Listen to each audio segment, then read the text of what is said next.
Alright, what's up? I'm out here in the woods.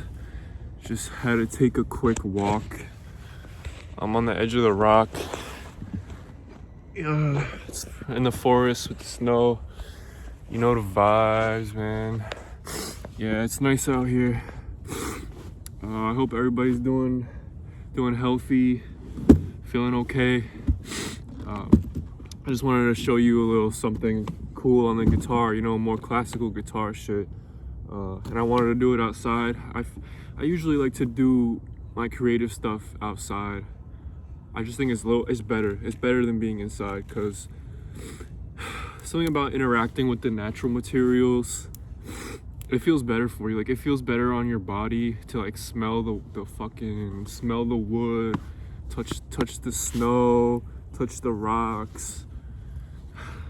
Also, I think being outside is more freeing to the mind. Your mind feels like more expansive. Being inside, you feel restricted. You feel more like you have to act a certain way. So get outside. It's good for the body and the mind.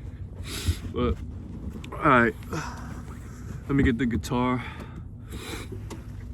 We got this baby back. Alright. So I wanted to show you a quick thing about a cool right hand pattern exercise, or like the picking hand. It could be the left hand, depending if you play left-handed guitar. I don't know if many people do, but like, to be honest, I never fully understood the idea behind left-handed guitar. Like, do you really need to be lefty to play left-handed and righty to play right-handed? It basically comes down to your own preference, I think. Like, I don't see the advantage. I'm left-handed, but I learned right-handed guitar, and I think it's just fine. But I mean, you know, I do wonder sometimes, would I have been better had I learned left-handed guitar? But I don't know, I'm not gonna do that. Like, left-handed guitar is too hard to find, man. So, but yeah, the right-hand pattern that I wanted to show you is based off of what's called an etude, which means study in French. But in guitar they call them etudes, which is a short piece that is kind of helping you practice something or study something.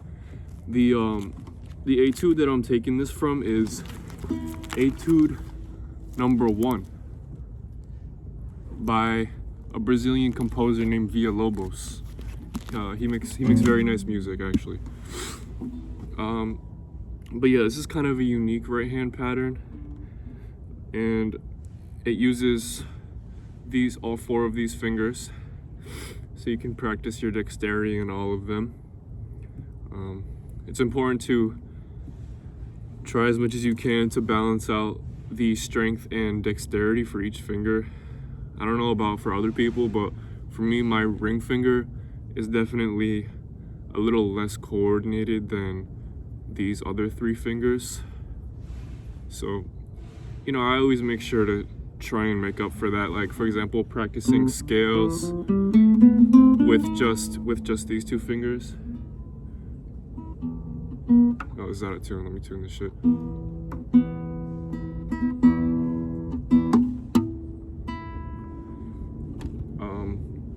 Yeah, and if I don't know if y'all know this, but here's a cool way to tune the high B and E strings. Like, we all know, if you want to tune to the low string, you go like 5th fret, pluck the A string, 10th fret, hit the D string, 15th to match it with the G. But you can hit the 7th fret harmonic on the low E, and so you can use that to tune the B string, match the tone to the harmonic. And if you want to tune the high E, hit the 5th fret harmonic and then match that tone. And if you don't know what harmonic is, it's just some cool math shit where it's like at each half length of the string cut in half, like, it produces some kind of like chimey noise if you lightly touch it with your fretting hand and then pluck it. Like, the 12th fret harmonics are the easiest to get. Yeah, it's just a cool sound. But alright, I'm gonna show you the right hand pattern from the Villa Lobos piece. And the chord will start out with this E minor. The piece starts out with an E minor chord. And then, so this is what it is. Sorry.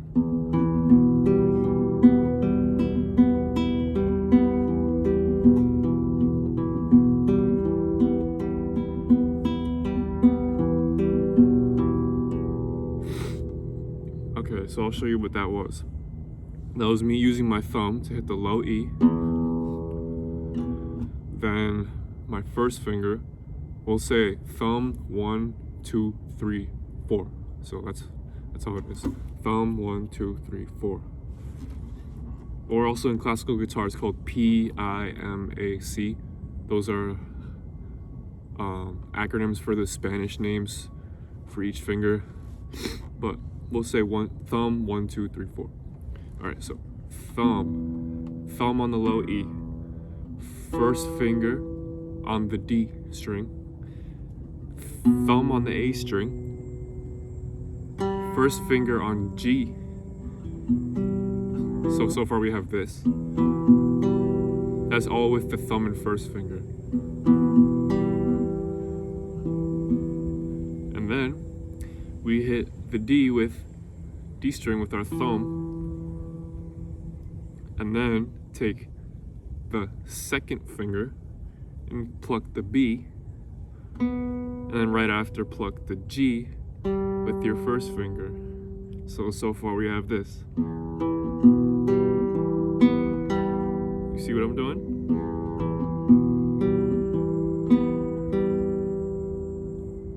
So that sequence, you end on the first plucking the G with the first finger.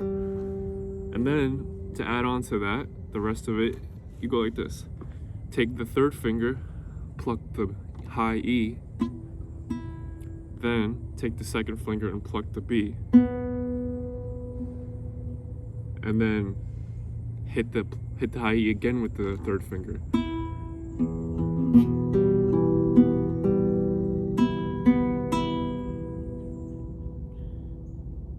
And then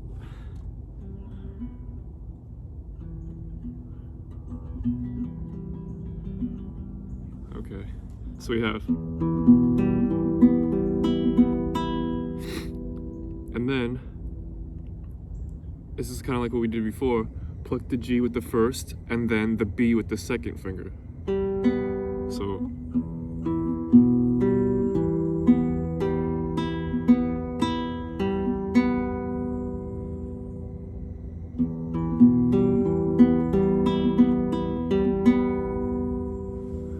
make sure that you get the correct fingering, because that's important. That's a big part of this exercise, is doing the correct pattern.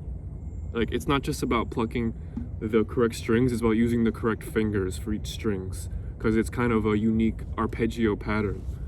Oh God, I'm kind of crouching out here. All right, let's finish this off. So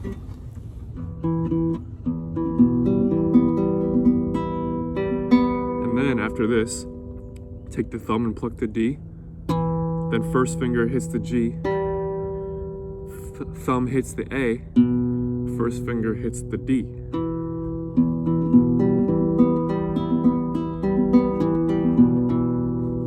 That's the whole pattern. I'll play it slow.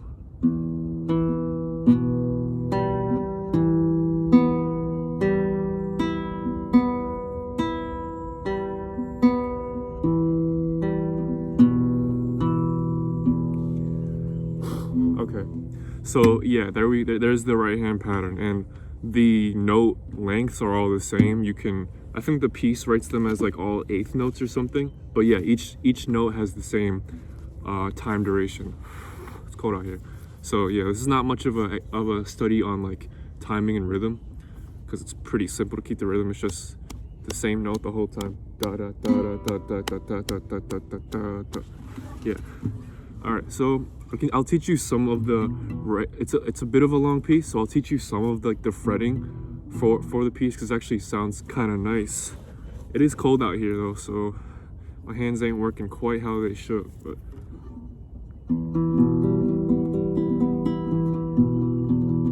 Sorry.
Yeah, then after that, the piece goes into this diminished chord where it like keeps going down the neck. It's pretty cool. It's like, and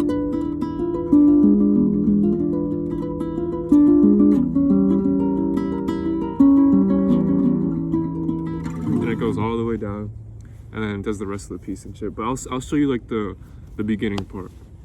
So you know, we start with the E minor,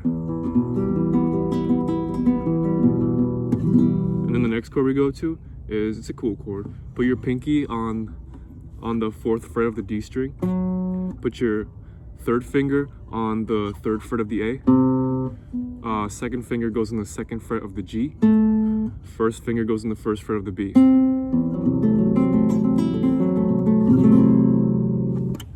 And then go back to the E minor.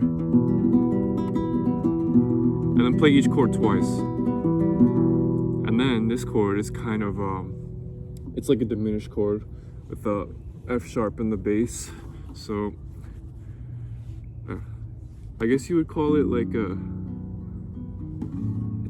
it's kind of a B chord, I guess you would call it, but with an F sharp in the bass. So 2nd finger goes on the 2nd fret of the E string. 1st finger goes on the 1st fret of the D string. 3rd finger, 2nd fret of the G. Pinky on the 2nd fret of the high E string.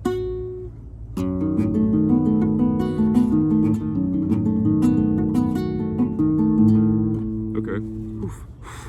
Okay, now we're gonna go to an E minor chord again, but this time with a G in the bass. So take your pinky on the 3rd fret of the low E, 2nd finger on the 2nd fret of the A, 3rd finger on the 2nd fret of the D.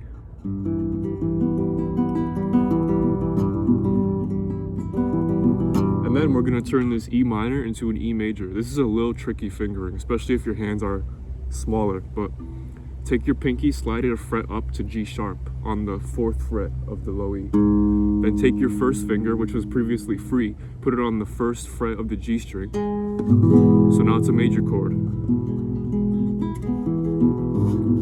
And then this tension, we have this tension here that resolves to an A minor, a bar chord. And bar chords are hard when it's cold out, man, let me tell you.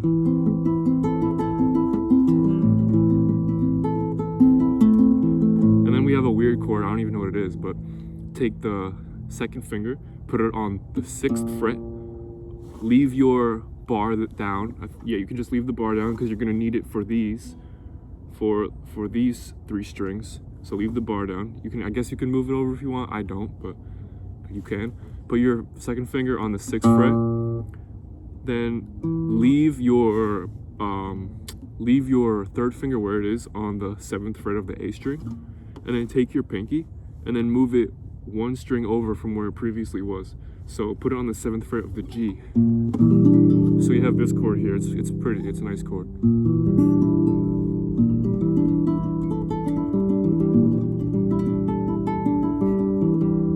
Moves up to a B minor bar chord, which is exactly the same fretting as, exactly the same fingering as the A minor bar chord, just everything is moved 2 frets up.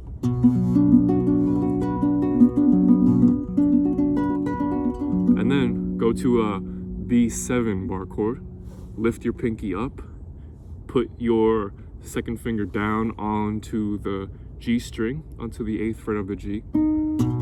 So it becomes a B dominant 7 chord. Yeah, and so that's just, you can, I don't know, resolve that back to E minor. There's a whole other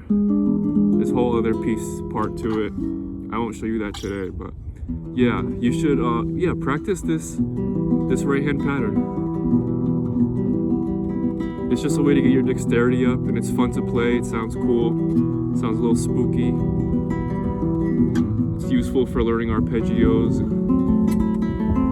Also, another thing you can do with this is you can change like which finger you emphasize. For example, some of the notes can be, for example, let's say you play the thumb like louder and then the rest of the notes quieter.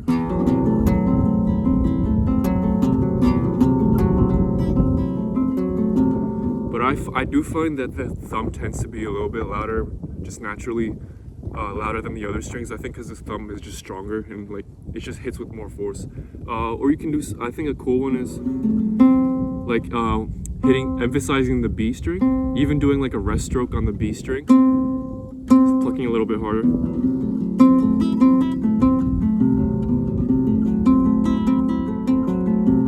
Okay, don't do a rest stroke because that doesn't really work, but just if you pluck it a little bit harder.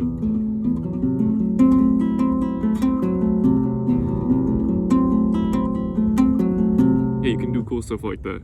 Or you can emphasize the high E.